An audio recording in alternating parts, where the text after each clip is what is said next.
Coming up next, she is making her Zebra Room debut. She is absolutely hilarious. Keep it going for Amanda Sedaka.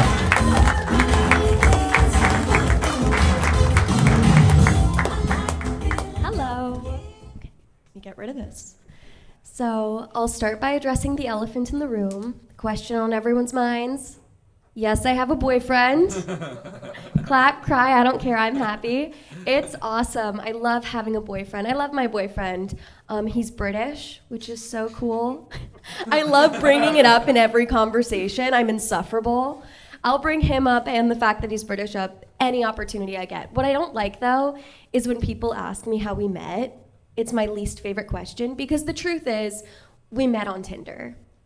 And I hate saying it. It's not a fun thing to say. So whenever anyone asks how we met, I swerve the question like a strategic politician. Like I'm Trump being asked about the Epstein files. I'm like, nope, like, look at the pretty ballroom. Like, I avoid the question at all costs. I'll do it strategically, though. Like, I won't do a straight up denial. I'll sort of just spin the truth a little. Like, here, for example, ask me how I met my boyfriend. How'd you meet your boyfriend? It's a great question. Thank you so much for asking. We met when I was abroad. That sounds great. That's nice. It's exotic. It's exciting. You're a little bit jealous, and it's technically true. You know, I am a woman. Like, we did meet. The problems arise when people dig a little deeper, when they follow that up with like, oh, where? Bitch. Like, I don't... That one I could still kind of answer. Like, someone will be like, oh, where? And I'll be like, oh, we met up at a bar. Technically true. Now, the real problem, and when I get stuck, is when someone goes even deeper. It's always one girl that I don't even know that well who's like, tell me everything.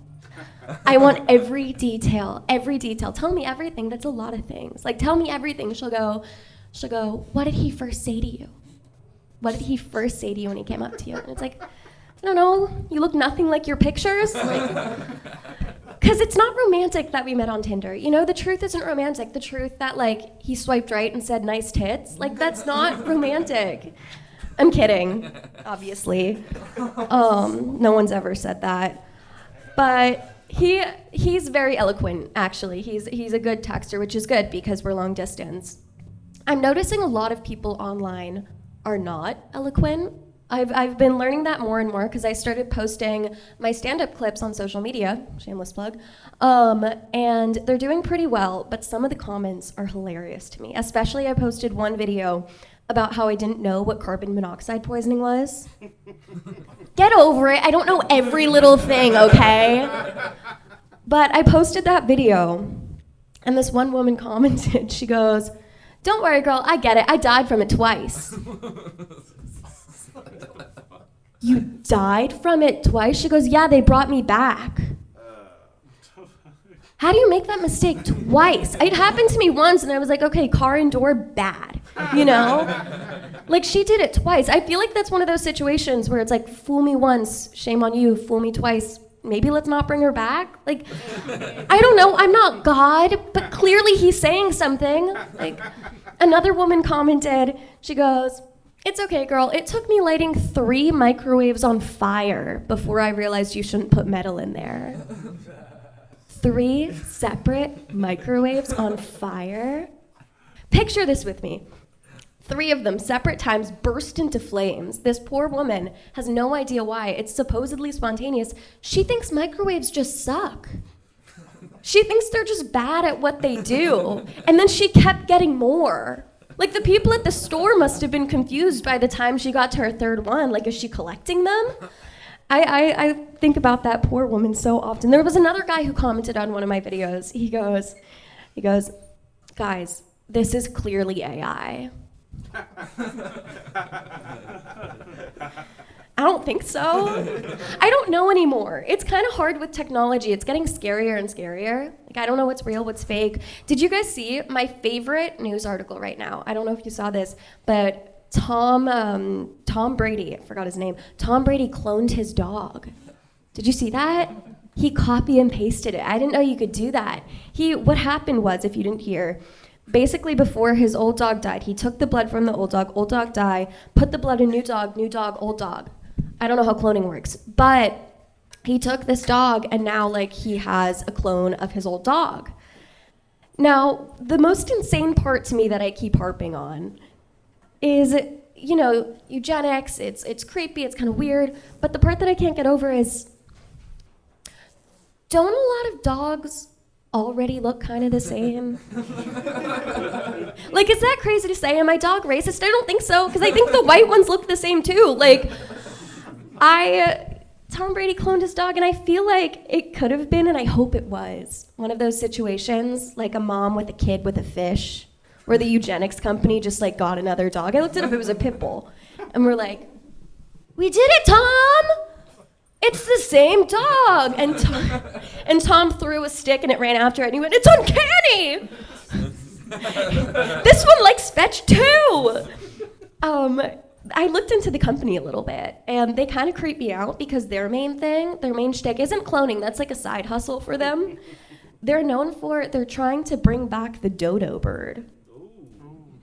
Why? Have you ever looked up a photo of a dodo bird? It looks like I drew a bird poorly. The dodo bird, what it's known for is it can't fly. That's birds' whole thing. That's the only reason they're cool is we'll stand there and be like, oh my God, it's so high up. You know, like if we brought the dodo bird back, what, it would be next to us going, whoa, yeah, it's pretty high up. It's just a slower rat at that point. If I were to bring anything back, if it was up to me, I would bring back the Choco Taco. I miss the Choco Taco every day of my life since that fateful July 2022 when it was discontinued. I think about it more than some of my friends and family. I used to every day after school get the Choco Taco. If they didn't discontinue it, I probably would have been rolled onto this stage. Like, I love the Choco Taco. I'd use my whole allowance growing up. Anyone else get an allowance? I'd get $5 a week. This lasted for about 2 weeks before my mom said, stop it. Not to me, not to my siblings, but to my dad, because the way that our allowance worked, he didn't just like give us $5. That would have been too easy, and my dad's extra. What he did instead was he went on Photoshop and I have 2 siblings, he made 3 individual $5 bills, each with one of our faces on them. He'd get them professionally printed out at Staples, hang them up on the fridge, and then at the end of the week, if we were good, if we did our homework, you know, if we did our chores, we could exchange that for a real $5. Why? I don't know, because he's extra. I don't know. But if we were bad, what he would do is we'd all gather around the fridge, like a sad little hungry family, and whoever was bad, he would take their $5 down, hold it up for all to see, and he would rip it. He would rip it. And that wasn't $0. The conversion rate was like however much of the like bill was left, you know? Like, it's how I learned about deflation. But when you were really bad, and this only happened once, it happened to my sister, I don't remember what she did, but he took her $5, held it up for all to see, and he poked her eyes out. And that was $0. And that's why I didn't know what carbon monoxide poisoning was, because he was too busy to teach me with this bullshit. That's my time. Thank you. Instagram is Amanda Sedaka Comedy.